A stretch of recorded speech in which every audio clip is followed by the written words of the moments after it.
ГСП онлайн. Городские новости сейчас. 15:00. Городской дворец культуры. Праздничный концерт, посвященный Дню работника уголовно-исполнительной системы.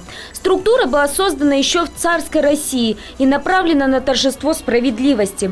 Работа этих людей связана с преступниками. И трудиться приходится зачастую в непростых условиях. Но изо дня в день они с честью несут эту непростую миссию.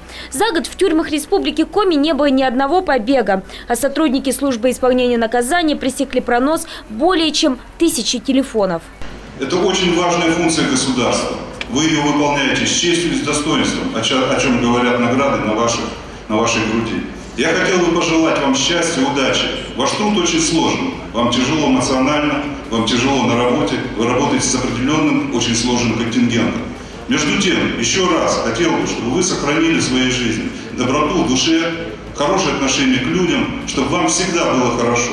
Высшие чины отметили лучших работников медалями, грамотами и благодарственными письмами. А положительные эмоции и самые теплые и искренние пожелания собравшимся подарили ухтинские артисты.